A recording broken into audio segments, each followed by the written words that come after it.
Well, good morning. It is a pleasure to be here in Camp Democracy on the National Mall here in Washington, D.C., within 3 blocks of the White House, within 10 blocks of the U.S. Capitol, where we will be giving a verdict, 5 of us jurists, after receiving testimony from over 45 expert witnesses in all the fields of social justice and international law, of issues that concern our country and all the countries of the world. I myself was in the military and in the U.S. Diplomatic Corps. I served in places of conflict, in Grenada, Nicaragua, Sierra Leone, Somalia, Afghanistan. So I have been part of the government for a long time and part of policies that many of you would say, why did you not resign earlier?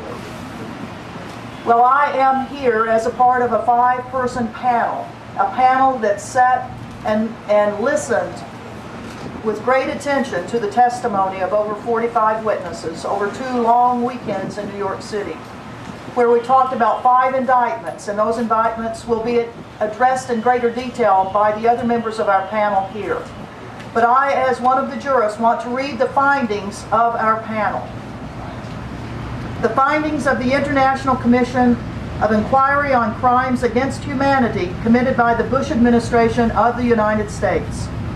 The Commission's panel of jurists has reached the unanimous decision that George W. Bush and his administration have committed war crimes and crimes against humanity.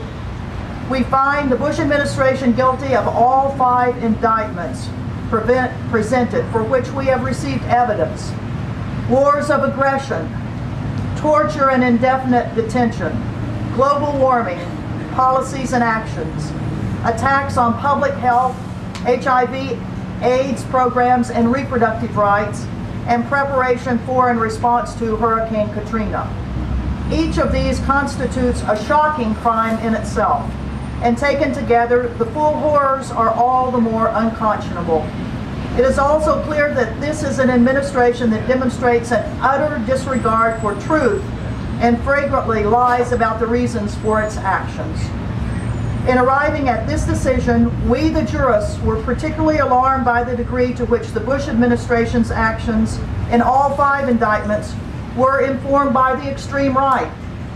It was the policies and perspectives of the extreme, often religious right that appeared in most cases to provide the ideological framework for the Bush administration, within which the lives of the poor, people of color, and frequently non-Christians were devalued to the extent that their human rights were flagrantly violated.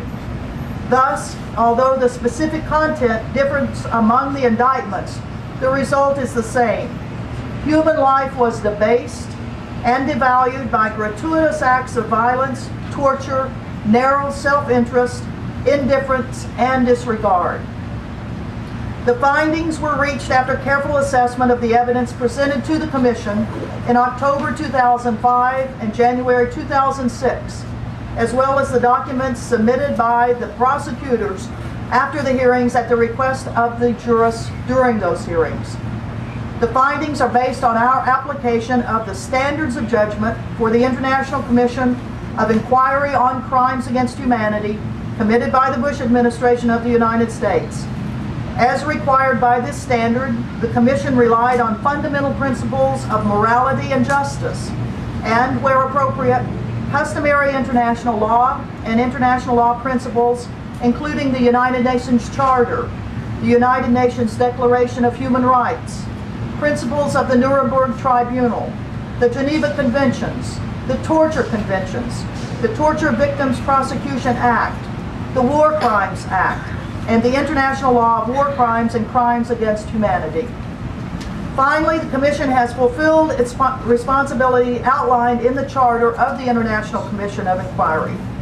When the possibility of far-reaching war crimes and crimes against humanity exists, people of conscience have a solemn duty and responsibility to inquire into the nature and scope of these acts and to determine if they do in fact rise to the level of war crimes and crimes against humanity.